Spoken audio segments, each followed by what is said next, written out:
everyone. You're obviously confused and aroused. Then where are we now? Do you have idiots on your planet? It's me, Zoidberg, remember from high school? Most people think I smell like a burning zoo, and you're listening to Slurmcast, a podcast for no reason. Today we'll be discussing Season 10, Episode 12, Stench and Stenchability. My name is Michelle Burlingame. Not with me are Tommy Roulette. How's it going? Pete Woodward. That's me. And our guest today, Dan Miller, or should I say Ragnakuk the Burninator. Hello. Your history has been coming on for the final episodes of the season. We got something special planned for the end of the series, so we got you in as close to the end as we could. That's exciting. That's exciting. I gotta be honest. After the Saturday morning fun bag, this is maybe my second favoriteest episode of the entire fucking series. I told you it was good. I love this episode. I feel like Amelia Clark got the respect she deserved as opposed to Game of Thrones. So there's that. Just so many good things. Yeah.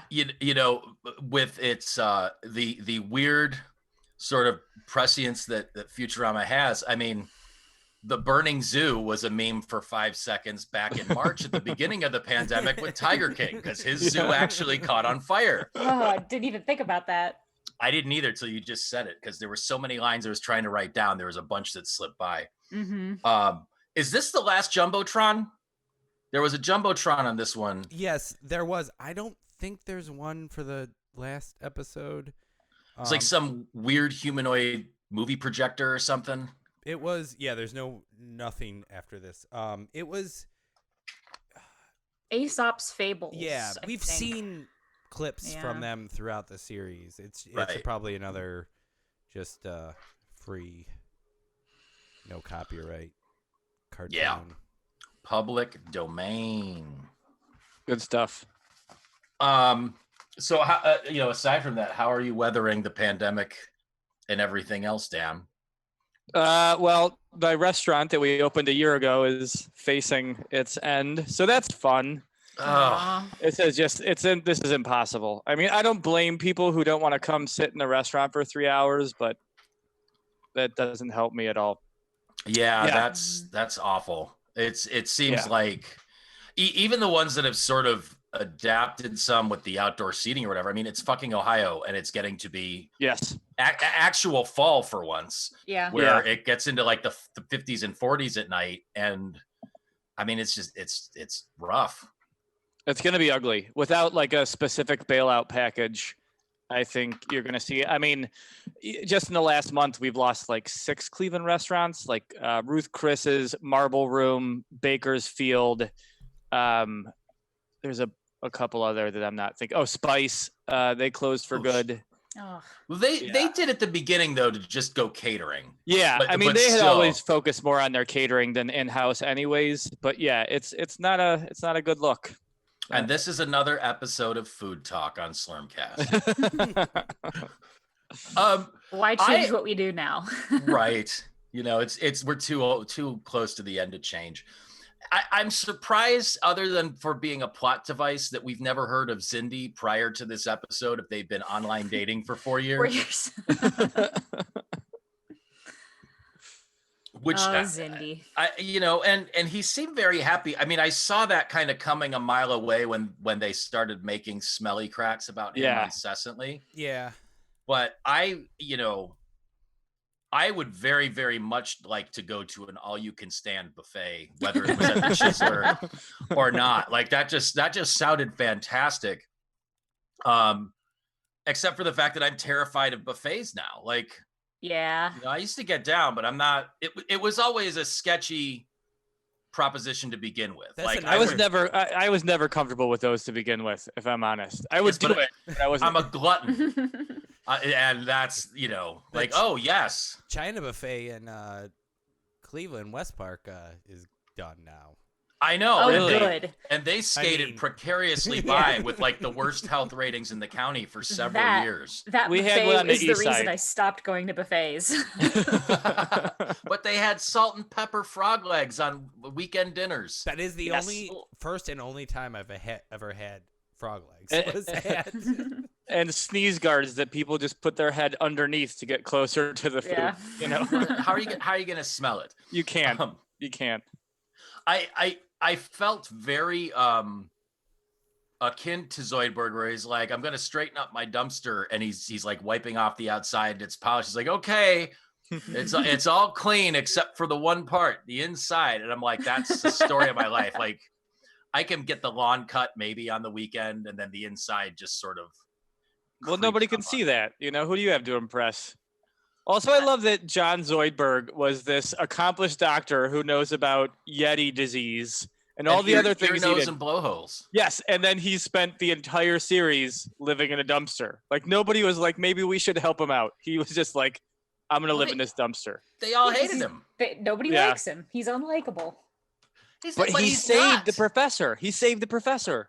He's Yeah. so lovable though. I guess we never had to smell him, and that This that is creates true. this really interesting thing. I mean, like I've joked about it previously with people that I work with, because both of the last two companies that I've worked for, like, I've been a remote person, so I'm usually traveling, and it didn't matter where I lived, and everyone else was elsewhere. So like, I worked for this one company for a year before I literally met anyone else face to face, other than Zoom sessions. And it's like, well, this is when I get to see how tall you are and what you smell like. Like, this is the only, I know you as a person, but then you could get up front and be like, God, that perfume's awful. Or Jesus, you're 4 feet tall. Like, you just Hey. don't know until you get that. Perfume and cologne application should be taught in high school. If I can smell you from across the room and my eyes begin to water, you're doing it wrong. Yeah. Same goes for sometimes. bathing. Yes. Like, cologne or Yeah. perfume should be that thing, like when you hug somebody that you want to hug them for a second longer, not Mhm. run to the bathroom nauseated. Or if With- you're like in the potpourri section at Michael's, The burning eyes. the worst smell and- ever. And that's what's so sad about this with Zoidberg, is like, he can't do anything about his natural musk. Like, No. I don't think there's a deodorant that could help him or whatever. Like, he just stinks. I'm sure on Dodecapod 9 or whatever, like, it's fine because everybody smells. But that's something where like I just got done rewatching Deadwood, and I love that show and it looks fantastic. But imagine the smells Of everybody. on literally, Ugh. like, everybody, like, just the people who were well-to-do and clean would have reeked of BO. And then you get into like the Yes. Gem Saloon, where it's a brothel, and like, God damn, I can only You imagine. could Like, you just get Smell the syphilis. yeah. The other thing about this episode that I enjoyed but thought was a little weird was the emphasis on Randy all of a sudden. Yeah, that was it Hey, felt it's Randy. like we're all supposed to know how great he is. I mean, Mhm. obviously any tap dancing teacher is great. Right. You got to have rhythm in your ankles. Yes. And that doesn't just come natural. But that whole scene of like Bender bug bombing the dumpster and the bugs coming out and infesting him, and then doing like the cockroach like stompity stomp on it, where I was waiting for him to like slip in the muck that he created underneath it. A Like, classic banana peel joke, but Mhm. cockroach show. yeah. I mean, it's he looked like a young roach infested Gene Kelly. But then that whole other part of that was so enjoyable for me was not only the fact that like Randy wanted to have everyone in the dance contest, or Bender and these other people, but that it was like an ill-attended community theater production too. Because those always mystify me. Like, on the one hand, I get it, people just want to have a creative outlet in their life, but on the other hand, it's just like, you know this is bad, right? It's like the Waiting for Guffman of tap dance. Yes.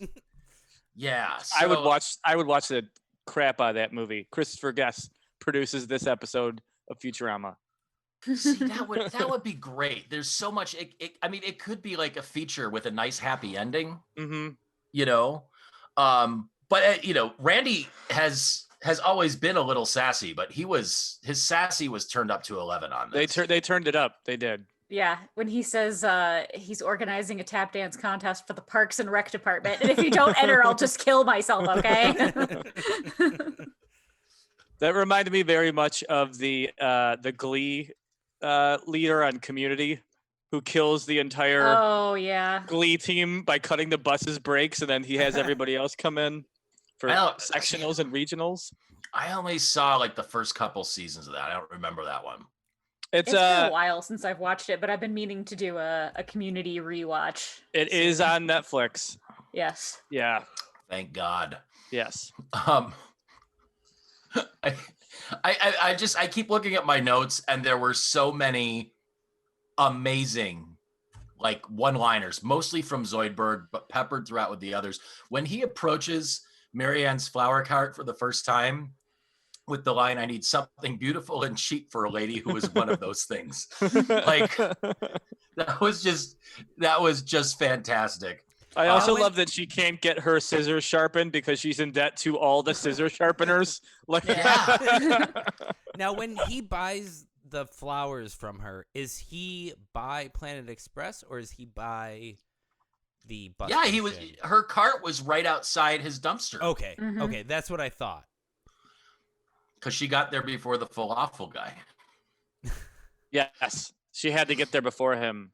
Also, any chance to see Roberto is always great with his stabby gun. Yeah, isn't he supposed to be in Robot Hell though?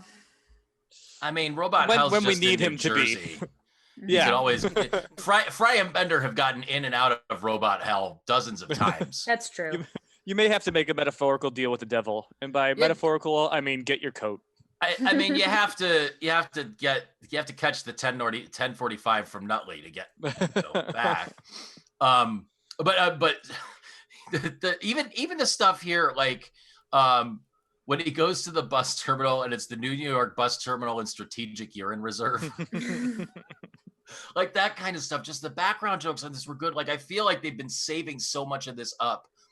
When was this produced in the season? Was this at this point? Is it like production order matches air order, or was this It does, a one-off? yeah. Okay. It matches. Mhm. So it seems like after all this time, they just wanted to send Zoidberg off on a high note. Yeah.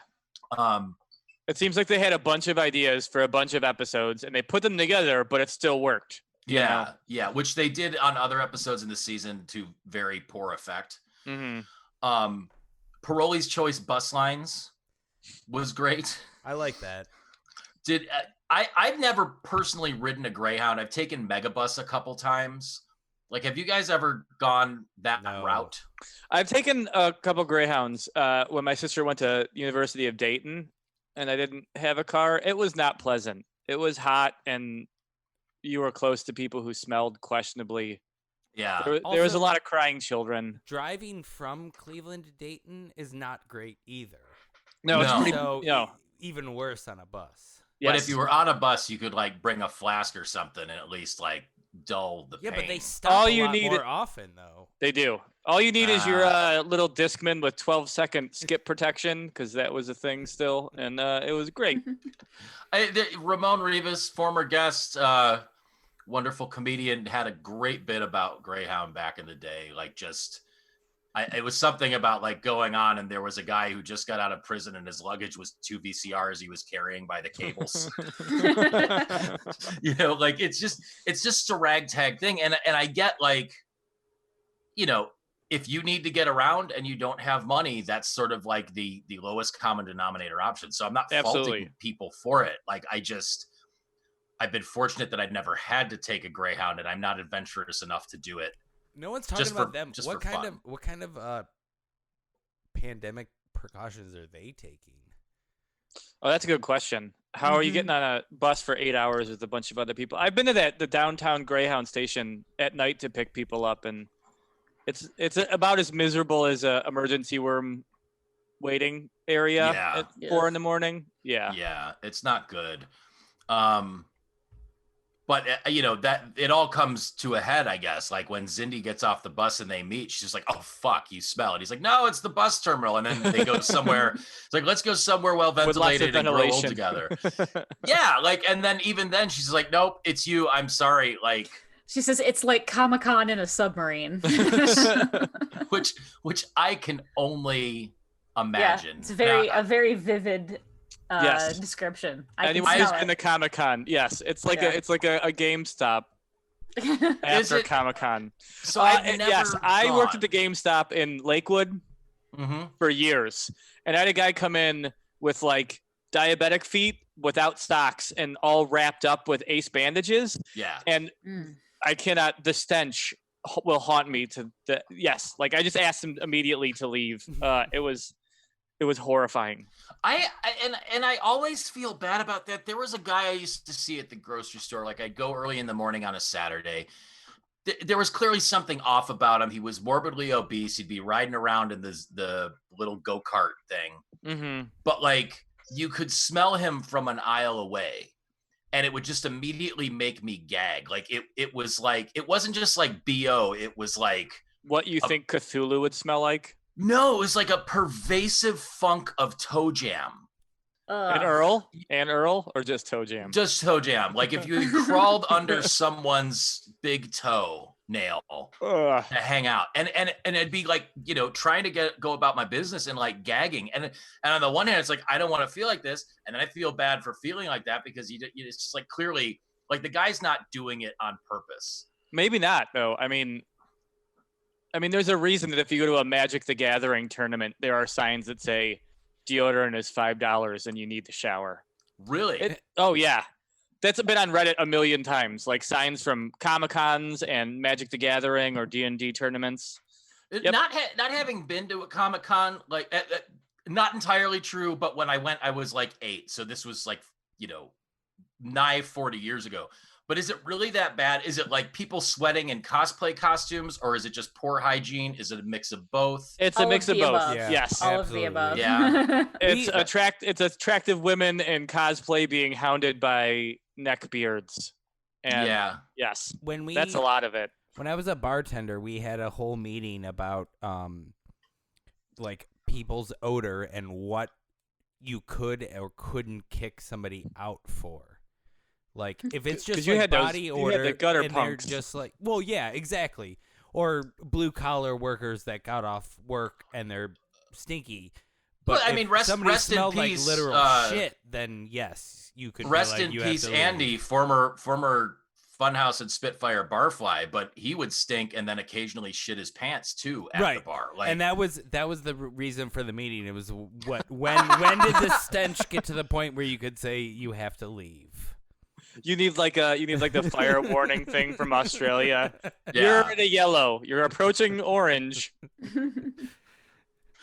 That really brings up another thing. I mean, as far as like just people making fun of the stench, was back at the beginning when everyone walked in and Zoidberg was talking to Zindi, and they all just were like, "Oh, gross," blah blah blah. Zoidberg had a nice like relationship, a 4-year relationship with someone online, and that's just awful that people just came in and just shit on him, even though that's what people do to Zoidberg. Yes, they do it to each other. I mean, Bender's entire thing is shitting on everybody else. right.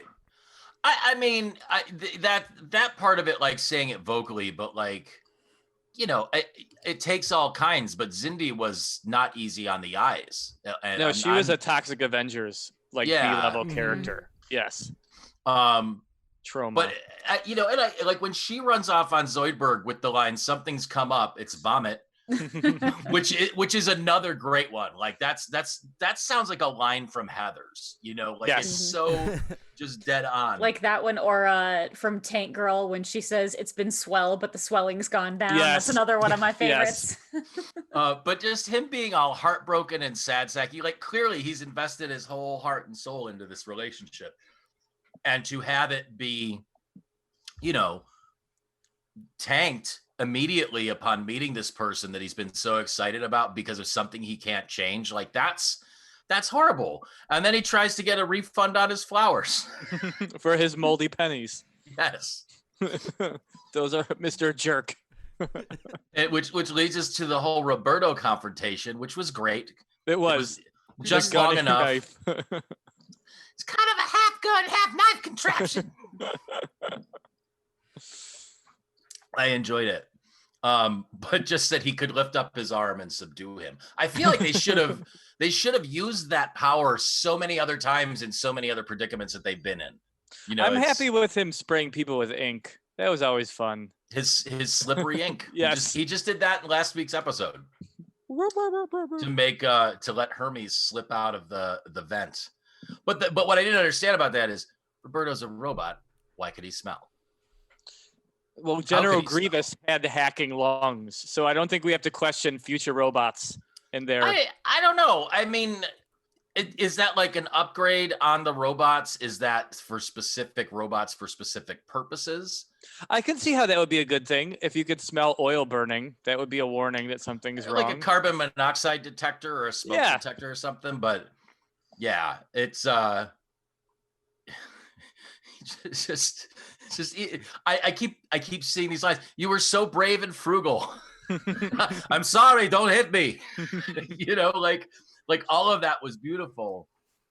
And then I don't have who said it, but I'm smellier than a whorehouse's outhouse. Zoidberg said that. Yeah, obviously Zoidberg. Yeah. I mean, which ties right back to that whole thing about Deadwood. Well, like it's just ooh. What are these? Most women he's met can't stand next to him without collapsing, and she goes, "What's wrong with those women?" He goes, "Well, some of them didn't have legs, but it's not them, it's me." See, I totally missed that one, and it's just like we haven't had a Zoidberg centric episode in probably 25 or 30. Like it's been a long ass time. I think this is the greatest ultimum episode for a series. Like for Futurama is having it's just a Zoidberg centric episode. Yeah. Describe this flower smell to me, and it's summer with vanilla or winter with gravy. One of the two. And either of those is fine. I just realized at that point, and it might have been because I looked it up on IMDb while I was watching, but that it was Emilia Clarke that was playing Marianne. So this was during Game of Thrones when this came out, right? Oh yeah. This is 2013, so this is like prime Game of Thrones. Yes, before the unpleasantness. Before they ran out of book. Yeah. This or was D&D were like, we're gonna go do these other movies, so let's just speed things up and make it real dumb. This was after she had to do nudity. I mean, she did nudity from the first season. Yeah. Well, she did it in the first season, and then she didn't have to do it anymore. Yes, but except she did it one other time, but it was. But that was because Jon Snow's so dreamy. That's because she was gonna fuck her nephew. I get it, Tom. You can't do that with clothes on. Not with that attitude. What? The whole scene in Zoidberg's dumpster where he's got the wine in a bucket. What did it say on the bucket? Did it just say wine, or was it like toilet wine or something? Because he's like pouring it out into her glass, but it's like a slop bucket that's just full of wine. I did not catch that. Yeah, I didn't catch that either. And then she's talking about how nice his place is, and he's like, "Oh, it was owned by a very prominent raccoon." Oh yeah, and she knew who the raccoon was, right? And how he died. It was just beautiful. Where are we at on the tap dancing plot of this? We're just getting back to started. it. Yeah, we are just getting into that. We do have 6 minutes left on the meeting before we have to restart if we want to do that now before we get into the tap dance. Yeah, let's jump off and jump on. All right. Yep. Just come back into the link, Dan. Okay.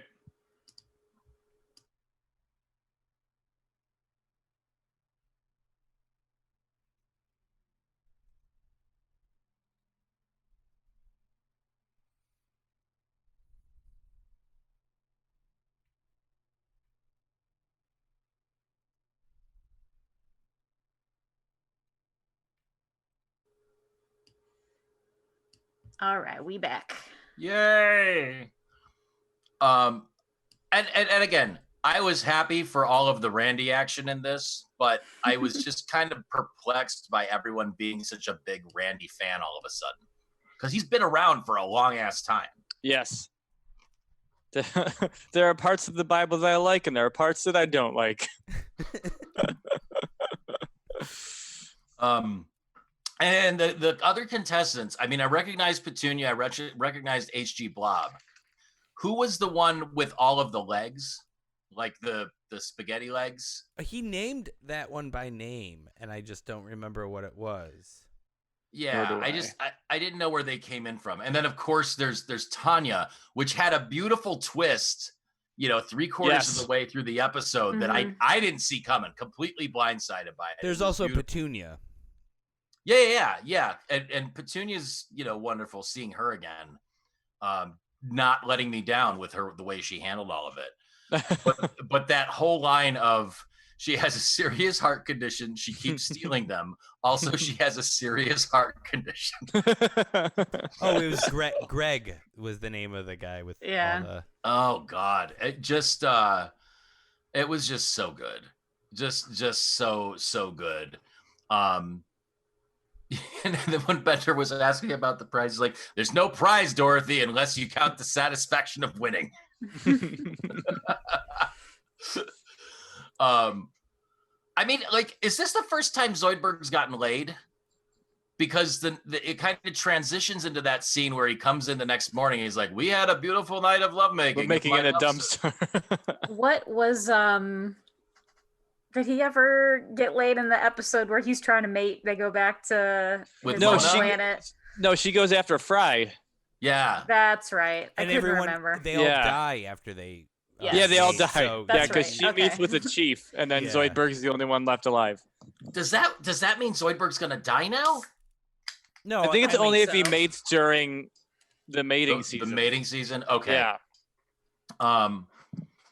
But like the fact that they're all so perplexed, and he's just like, well, she has no sense of smell, and they're like, she's great. Like, how did you snag this? Which I had a few people over, and a former guest was there. Again, not going to name names, but my neighbors were out, and they came home, and then they came over and hung out for a little bit, and they're wonderful. I love my neighbors, but when they left, this person that was there that we know was like, how did he get her? Like, having met them for 5 minutes, just like, how did that happen? It was like, I don't know how many drinks he'd had. It was a very sort of like forward and blunt comment. It was just like, dude, I don't know what to tell you. It's how things are. Like, when you see mismatches like that, it can be real. Every pot has a lid, So to speak. I've had a couple of them. Most of the lids I had were crazy and had borderline personality. But So you have a type. Yeah.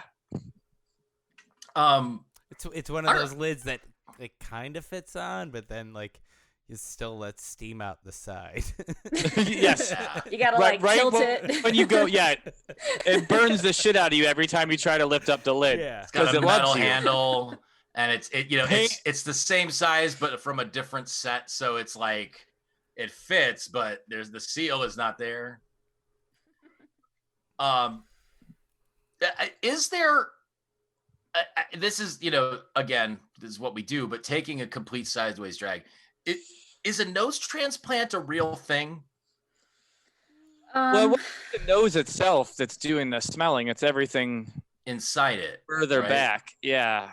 And I mean, if you do enough nose jobs, it dies. That's what happened to Michael Jackson. That's what South Park told me. And South Park wouldn't lie. But no, that is a real concern. Like, if they remove too much material, there's not enough blood flow and the nose can die. And you've got so whatever nerves and sensory things are in there is based on that. Yeah. Because they can transplant faces, they can transplant uteruses, they can transplant penises, they can transplant all these things. I was just wondering if it got specific enough for a nose, or if they would be. I mean, I still like the conceit where he just snips it off, and she's like, "I want the biggest nose ever." But also, there's a very delicate surgery right before he does that. yes. Yeah. Also, I don't feel like your nose really has. I mean, your nose has a lot to do with smelling, but it's more in your brain and how it's connected. So I don't think just replacing your nose is going to allow you to smell things. Well, I who's actually- I against actually have cartoon a- logic now, Tom? Yeah, I have a friend actually who has smell blind, which sounds horrible. I guess that that's one of those symptoms and lasting remnants of COVID. If you get it, that's a potential part of it. Is you can lose your sense of smell and taste, Yes, which would be horrible. It would be. I'd take advantage of it. Like I'd get into like Malort drinking contests and like, or just like dying on shit that's like good for me and doesn't taste. Because if it's not gonna taste good, just get the sustenance at the bare minimum and then move on it from there. Like I'm eating all celery and bread and I uncooked feel like rice. Malort is so bad that it would bring your taste back. I Yes. don't know. Honestly, I don't even think it's that bad. Like it not any worse than something like Fernet or like Oh, take that back. or It is Jaeger. exponentially, orders of magnitude worse than It's- Fernet. Fernet's not bad. I like Malort is them all. Malort is strained through a shoe made of disappointment. It's the burnt- worst. Burnt pencil shavings. Is it something that needs to come from like a Soviet bloc era country too? Like the shoe just can't be like an old Nike. It's got to be like a Chicago. fitting. Yeah. The dance contest once it starts. I mean, I like that it's not just a dance contest, but it's a dance contest that lasts for 5 weeks. Mhm. So they're doing like a Dancing with the Stars with these. When HG Blob splits in two, that was delightful. Like just the one leg goes this way and the other one goes that way, and that's that. I mean, getting in the end very rapidly to Bender versus Tanya, which we all saw coming. We did. I did not see the amazing 90s figure skater callback with Nancy Kerrigan, though. That Bender getting Right. kneecapped and then him even rolling around saying why. Like, Wow. Yeah. Did you guys watch I, Tanya? I did, and I was just Oh, gonna yeah. say, and her name is Tanya. Yes. Like, it was. that movie was great. I loved I, Oh, Tanya. That was so good. It was so All the good. casting was awesome. Mhm. Sean Eckhart was awesome. Yeah. Also, like Allison Janney, like she can do no wrong. Yeah, she's good in everything. Especially when Everything. you watch the credits and they showed her real mother like Yeah. doing the exact same thing, arguing with the whatever pet squirrel and bird that she had. Yeah. Bender's aggression towards little Tanya, though, even before she took out his knee, was over the top for him. Even when he's just yelling at her like, "I'm gonna kick your ass, little girl!" Like he was so invested in this competition. But even then, I liked that the dance contest scenes were very short and it kind of jumped around quickly, because that's that scene where Zoidberg, and we already mentioned the dab of honey, vanilla with a dab, or a dab of vanilla with honey, or winter with gravy. But right before that, when he has the flour and she's like, "Oh, that's a such and such. You can brew it into a tea if you like severe stomach cramps." This episode was definitely a story with a B character and a B story with an A character. Yes. Yes. Absolutely. Yes. And I what I really need to do is download that app that lets you like take a picture of a plant and figure out what it is. I've 'Cause- downloaded them.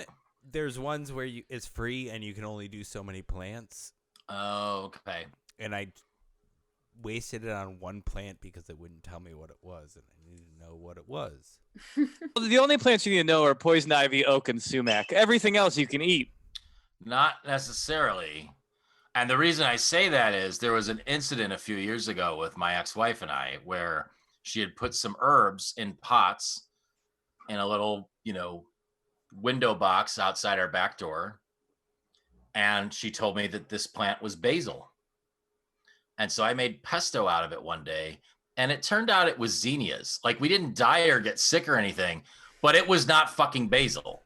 So I'm picking all the leaves off this plant, and it didn't have any flowers or anything. It's just like, I guess this is like some weird Thai basil where their leaves are a little pointy or whatever.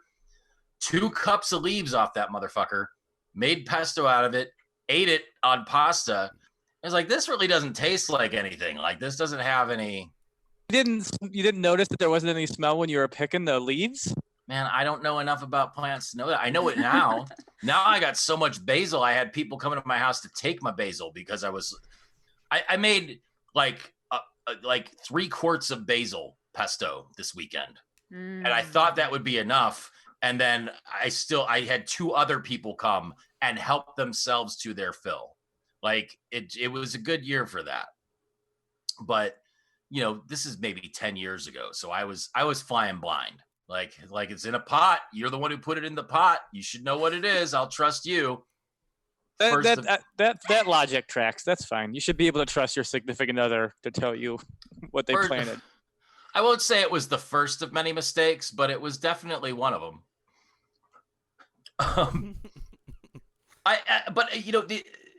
There's something else about this that I think is like key to Zoidberg's character, and it's as universally reviled as he is, there's still the fact that even amongst the entire crew, he is probably the most genuinely good person. Like he has an actual conscience that bothers him and makes him act out of his own self-interest. And I feel like he's done that a number of times, like as pathetic as he can be, or like, a little lunch thief or whatever. Like the fact that he is willing to A, tell Marianne that nose transplants are possible, B, offer to do it for her. Like that's pretty selfless for him, who has been such a miserable being for so long and knows that once he fixes her nose, that's going to end this relationship with this person he's madly in love with. And he still is truly in love with her enough to actually do that. Like that's telling. Like I feel like every other person on the show is with the character development, they all kind of ultimately are sort of like chaotic neutral, or maybe like chaotic good. But Zoidberg is clumsy and dumb, but ultimately like the most sort of like genuinely good. And that was refreshing to see. Like he really was a hero, so to speak, in this. He's absolutely, throughout the entire series, he's never like really been like mean to anyone, or he did frame Fry for breaking the ship in the bottle and then wrote the t-shirt that said I hate bottles. That is true.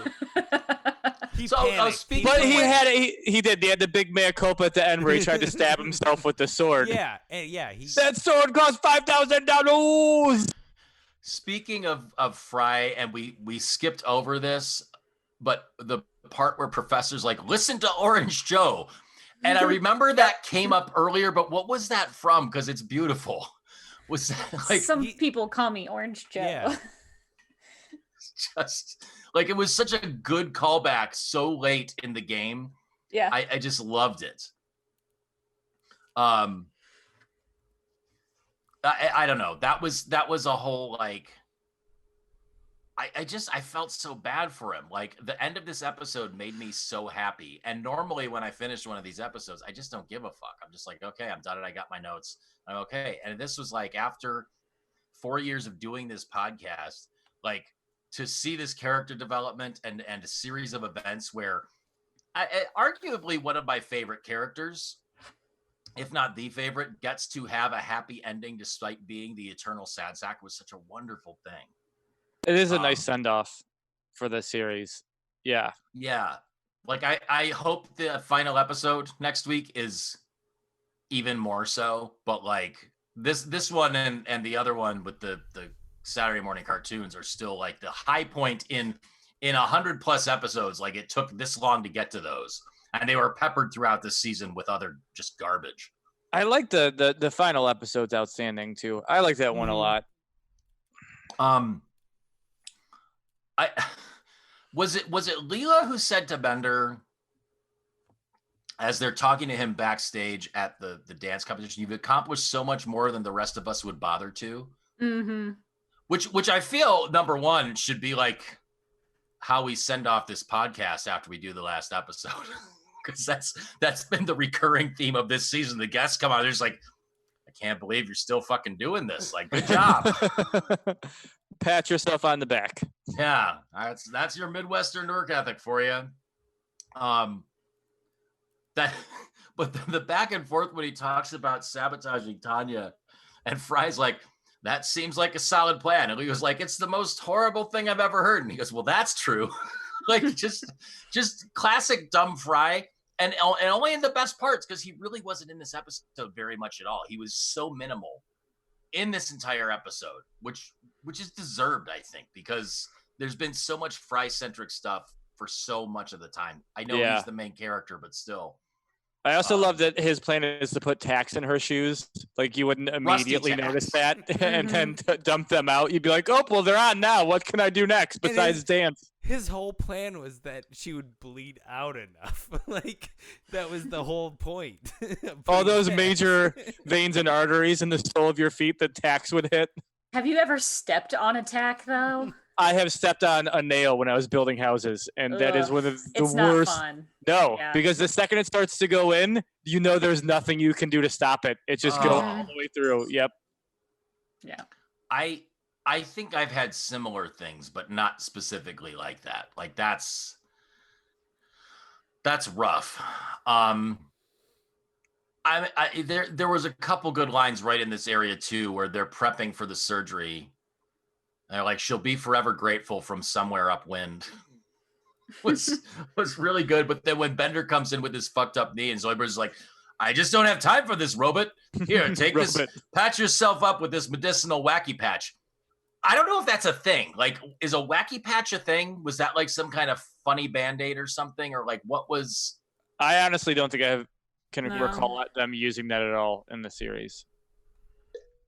I just mean in real life, was that like some sort of thing that I'm too old for, or like wacky patches? Maybe that's just what they call duct tape in the future. As possible.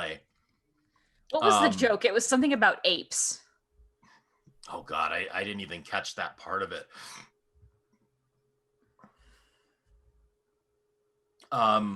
It looks like a wacky patch is a thing, but it's just like a patch for your coat. It's not like a Band-Aid. Literally the first thing that comes but up what makes it wacky? Pack. What makes it wacky? Is it like a wacky walker? On this eBay like when you put it on the patch, does it make a weird Bozo the Clown noise that freaks you the fuck out? The patches themselves are wacky. Like it says Play-Dohs instead of Play-Doh, and it's a Play-Doh can. Or instead of Doritos, it says Doricos. And they stink. And then it's Drool Ranch. Or these were invented by Ritz. They were. Ditz. It was a Band-Ape brand. Bandages for monkeys. So my hunch was right. It's apparently something like that. That's what it said in the episode was Band-Ape bandages for monkeys. Oh my God. Did you see the sign as they come back to the Tap Quest competition? That like it was like the Tap Quest championship and Bender versus Tanya. Good luck, Tanya. Like I love that it's just so obviously biased, even in the signage. But then all of that where it's like the good Randy of just being like fancy smancy Nancy, like all of that stuff. He's just so sassy against this. And like the cut back and forth between Zoidberg doing the surgery was beautiful. Like Amy having a fucking mop on his head where the sweat was just pouring off. Amy's nurse outfit. Yeah. With the backless, sexy ass backless nurse outfit. Yeah. The stripper store nurse outfit. Did you sell many of those at the Mission, Michelle? I barely made it to Halloween. I was there long enough to sell some Halloween costumes. I mean, it's Halloween every day, though. Yeah, but on Halloween they really went all out with taking down a lot of the street clothes and putting up costumes and the sexy Dr. Fossey and I mean, I don't recall. It's been 5 years since I worked there. I've always said that I should start a costume company where we have like demure versions of sexy outfits and sexy versions of things that shouldn't be sexy, like sexy Oxford the Grouch, Sexy Jack Well, Kevorkian. I mean, but the sexy shouldn't be sexy costumes are already a thing in spades. Like that's 60% of Spirit Halloween sales. That's why we have to make more asinine ones, like Sexy Black Hole. I mean, they did do sexy. I think that's a hanging category Chad, on so Pornhub, Dan. in like 2000, the 2011. Put your dick into a singularity. It's sexy. They have a sexy Zoidberg costume. Well, I saw Sexy Scruffy in person last year, and Yeah, let me tell you, he was. Yeah, she really was. You shared pictures and agreed.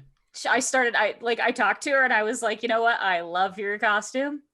And then we never heard from her again. No, well, I followed her on Instagram for a while. I saw somebody needs to start a sexy, scruffy OnlyFans. She may have already. But he's in love with the bucket. Yeah. and zero G jugs. You know what? We did see a sexy Zoidberg. That was a thing on the internet. It was someone that did that and did a really good Zoidberg costume. It was like Zoidberg in a sexy nurse outfit. And they had like claws in the face. There's a makeup artist I follow on Instagram that did an outstanding Zoidberg. Like she used a glove for the face, but it was blended so well that you couldn't. Yeah. It looked like his face flaps.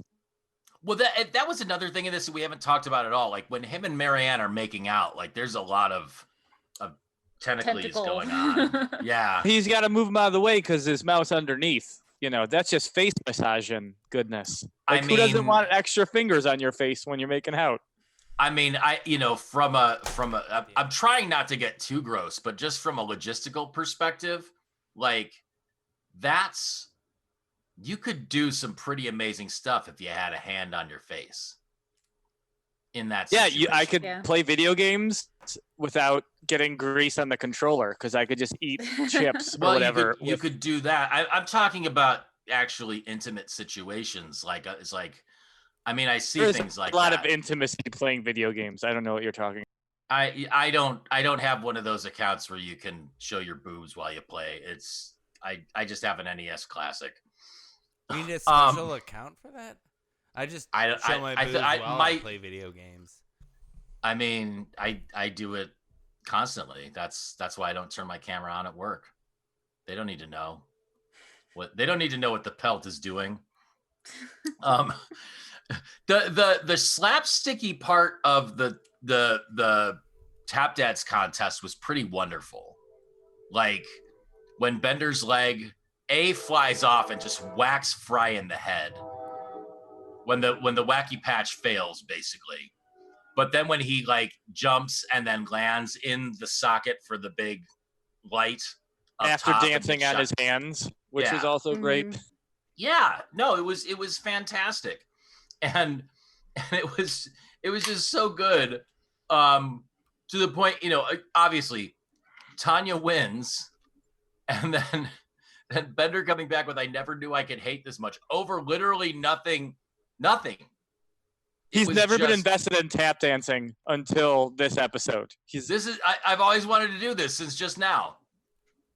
I mean, he always wanted to be a folk singer, but he did that, but never anything about tap dancing. Also, props for bringing back Dr. Good and Sexy. Oh yeah, yes. I'm a doctor, and yes, they're real. Which was a perfect compliment for Amy. Like, that was a less sexy costume than Amy's nurse outfit, but potentially more sexy in her breathless way.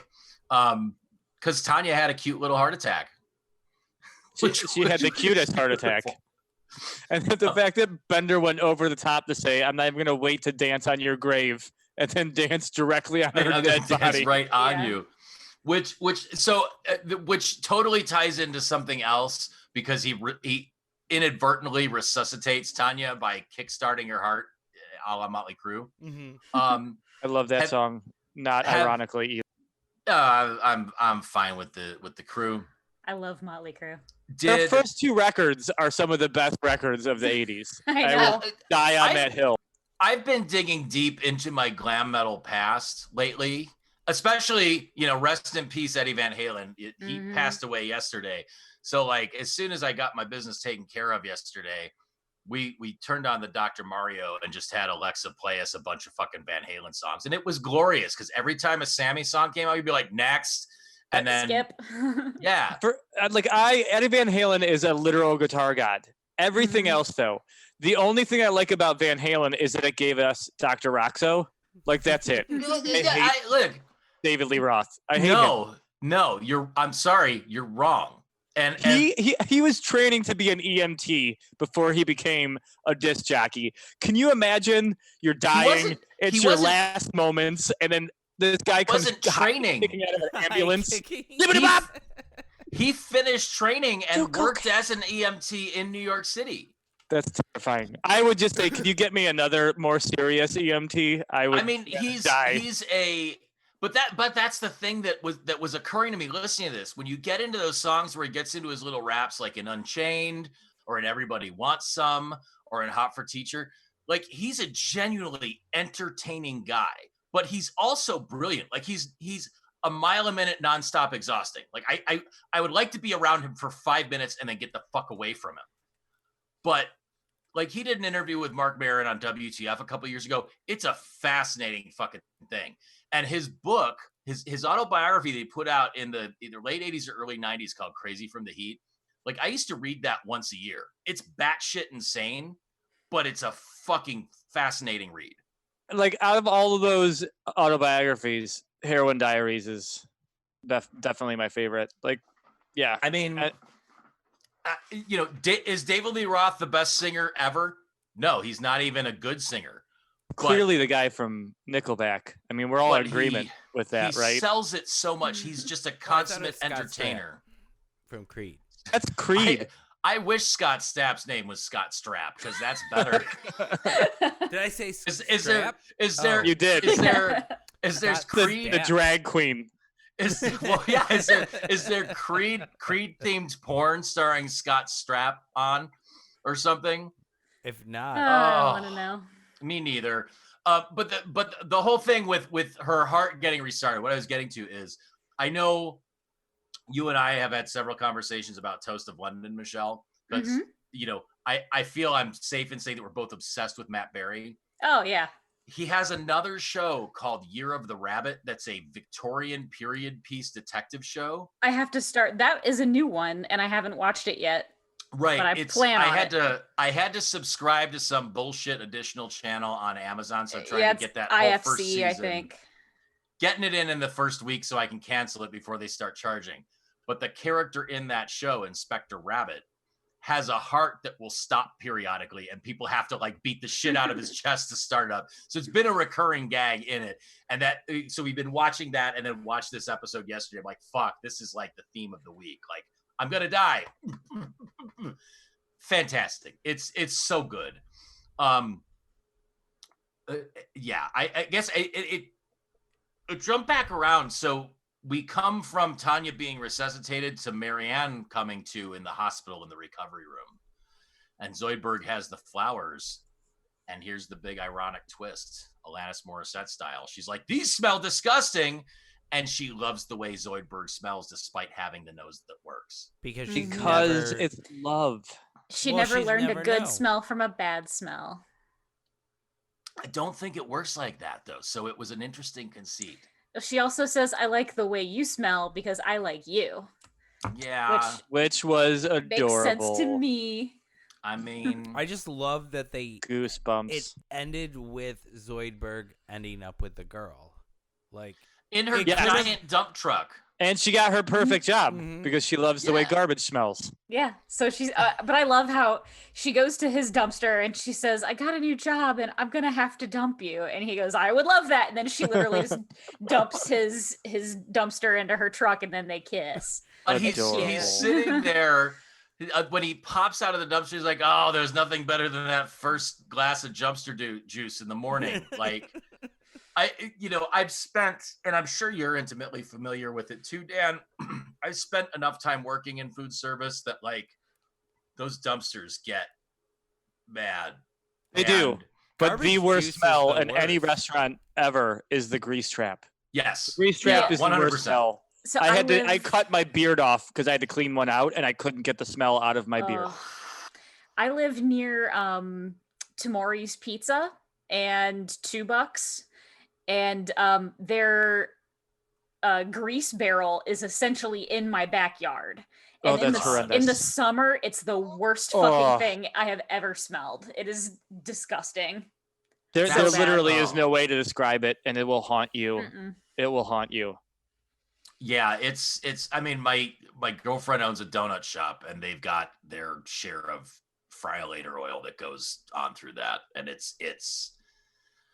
I mean, I worked for several years at a BW3, so I'm no stranger to either grease traps or hey, drain the fryer out and wash that shit. Like fuck.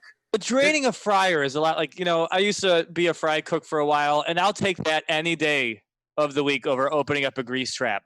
Like any day. Yeah. I now, to be fair, and I'm not. I mean, I still know it's not something I want to do, and actually, she hired someone to do that for her because neither of them want to do it. But like, I think about this periodically when I'm faced with gross biological stuff. Like having a kid really desensitized me to a lot of stuff that used to make me gag. Like, I think it's also different because like it's your kid. If you had to clean up my shit, you probably wouldn't act. I wouldn't like it. I love you. I wouldn't like it, but I'd probably be able to do it. I mean, it's it's like that old Eddie Murphy joke of like, oh, he dropped the ice cream and shit. It's fine. It's just like sprinkles. Like, before, like I was seriously nauseated by biological effluence for the most part, without getting too specific. But the thing, like I'll clean out the shower. I have a tub shroom in my shower. If you don't have one, fantastic invention. It's a little plastic cup, rubbery thing that you stick in your drain, and it catches all the hair, but it pops up instead of going down. Tubshroom.com and put in Slurmcast. Yes, get 10% off your first offer. No percent off. Yeah, 0.000%. Cleaning out the like I'm desensitized to a lot of it because like it's just shit, it's just puke, it's just what like I don't enjoy it, but it doesn't have the same like uncontrollable revulsion as it used to. That's not to say it's not to say I want to sit next to the guy that shits his pants at the bar either. Like, Buffy has a really good joke to tell you. I mean, he was conversation. He was an interesting guy. He had amazing stories to tell you if you could understand what he was saying. If you caught one time he was in an airplane before he got too drunk. You could understand him, and he had amazing stories.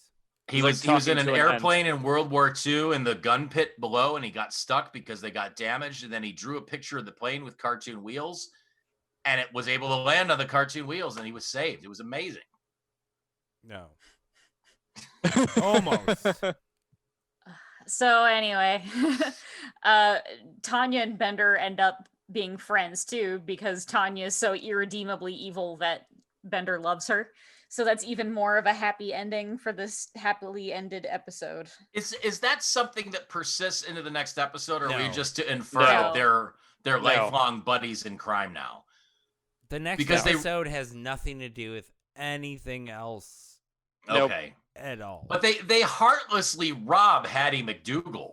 Like that's just awful. Like Tanya just whacks that lady out even after she calls her the cutest kajigger she's ever seen. That's terrible. But I do feel like this episode in a lot of ways was sort of like a parade of like, here's a bunch of recurring character favorites that we're going to get in under the wire, which I appreciated. You got to be able to say goodbye to everybody. And I like to think that Zoidberg had a happy ending with a beautiful woman who loved the way he smelled. I just like to think like, he stayed with her forever. Right. Agreed. I choose to believe that. Because she's literally the only person in the universe that can stand to be around him physically. And that's good because, as we said over and over, Zoidberg ultimately has a heart of gold, despite his foibles and flaws. Oh, that is good. I love him. He's also a very delicate dancer. Yes. He takes his shell off. And occasionally forgets he's a giant crab, which was Yeah. another good little one-off line where he just chops his arm in 2/3. I can't believe we're almost through it. This is it. This is the penultimate. Yep. End of the road. It is. I think you're gonna leave with the last episode satisfied, Pete. I think you're gonna be okay with it. I hope so. I hope so. I like that episode. I thought it was a nice denouement. Mhm. It's bittersweet. I'm really glad to not have homework every week, but I enjoy the conversations that we have about this nonsense and all of that. Yeah. So we did it. We got through another fucking one. You also more. don't have to worry about the show going to shit, you know? I mean, it kind of did in this season in a number of cases, but this and the Saturday Morning Fun Bag redeemed that shit. I mean, nowhere near some of what other shows did when they outlasted their run, you know, and they just kept going. Yeah, we talked about that a little bit on the last episode we recorded, I think, where it was like, you know, the key to having a show that is universally loved is to get the fuck out while the getting's good, rather than running it into the ground, which is the British model of television versus the American. Or you have a story to tell, you tell that story, and then that's it, you know? Mhm. I don't know if anybody's watched like Devs, which was outstanding, and that's all they need to do. I think Westworld is the opposite of that. The first season of Westworld was amazing, and then every season after that just keeps getting worse. Like, they told the story they needed to tell in the first one, and I feel like the next 2 seasons are just... I like the second. I haven't watched the third. Handmaid's Tale was weird because, you know, sort of like Game of Thrones, they got to the first season and that was the end of the book. So everything else after that was made up. The book is not long. But at least with Game of Thrones, they had George R.R. Martin up until the 5th season before he left. And then the 6th season is when it starts to get shaky. And then 7 and 8 are just... Hey, you know what? The Leftovers was like that too. Because the first season of The Leftovers tracked the book and then they kind of took liberties with it. I guess if it's well written and good, I don't have a problem with it. But there's the parts where you sort of check out based on that. And with Handmaid's Tale, like, I enjoyed the second season. It just kept getting increasingly close to potential real life, and I couldn't fucking deal with it because I need some escapism in my god. Yeah, it's just like you can't do a new season of Black Mirror because how are they going to beat what we're more living fucked through, up right? than what we wake up to every day? Right. I don't know. Speaking about getting the fuck out while the getting's good, we have less than a minute on this Zoom meeting, so... All right, should we jump off and come back and finish and be done? Yeah. Yeah. All right. One more time. Okay.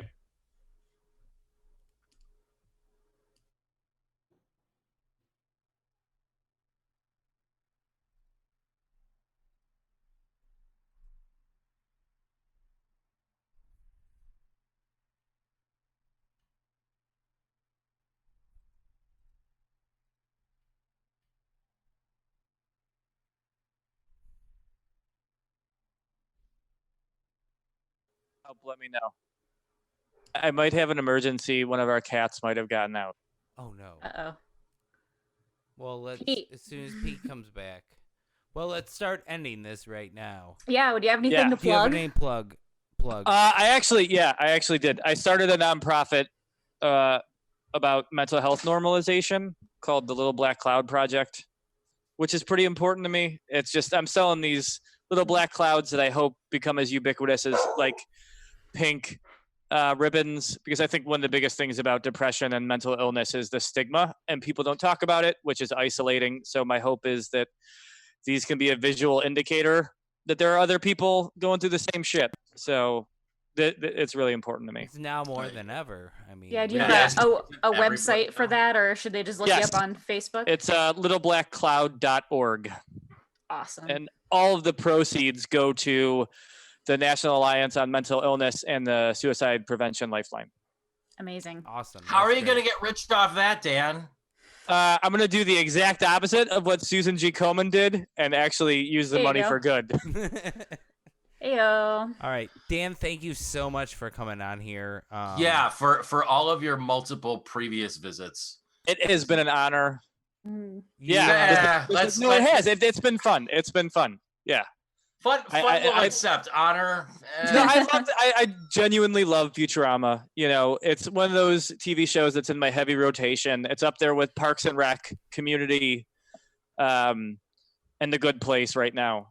Like I could watch Futurama over and over again. I just finished The Good Place because it was on. It just came on Netflix. Yeah, they finally put the last season on. That last episode, buckets of tears. Don't tell me. I'm like halfway through the first season. Mike Schur, man, it was Mike Schur. I know. He's I so know. good. So amazing. He is. I just love that he puts together shows about flawed people who love each other. Like, I love It's Always Sunny, but if I'm in a bad place, I can't watch it because everybody on that show is objectively garbage. Same thing with Seinfeld. They're all shitty people, but Parks and Rec, they're all good people trying to be better. Mostly. I mean, you can watch that through and through, and it's just people trying to help each other doing something, whether it's flawed or not, but they're just trying to do good in that show. And they don't just unnecessarily tear each other down, except for Jerry. But that's still all in good fun. Jerry's on board with it. And he did Brooklyn Nine-Nine too, which is another one. But he only started that and then left. But then it went along just fucking fine for however many seasons. Like that's another one where I could watch Terry Crews all day long, just being Terry Crews. They also I love Andy Samberg. They're rewriting Fox, the new season. And then they had to made completely it back to NBC, like it should have survived. started. It should have started. Should have been on NBC to begin with. Right. They're completely rewriting the new season because of everything that's going on with police, everything. Wow. Yeah, they like scrapped an entire written season to redo it because of everything that's going on. So that's pretty cool. And I am looking forward to seeing that, however they make it. As long as I can hear the theme song over and over again, I'm good. He makes awesome theme songs. Yeah. It's true. Yep. All right, well, let's put the nail in this coffin. Yeah, slurmcast.com. Get all your episodes. Write and review us in iTunes, please. You're only going to have so many more chances to do it. slurmcastpod@gmail.com. Slurmcastpod on Twitter and Instagram. You can find us on Facebook at Slurmcast. And then there's 216-438-1077. Call the fucking number. Leave us a voicemail. All right. Yeah, let's hope that by the time our final episode airs, we can catch our fucking breath. Yes, please. We'll hope. All right. Lovely everybody. seeing you all again. Have a great night. Thank you. You too. Later. Thanks for listening. Bye. Bye.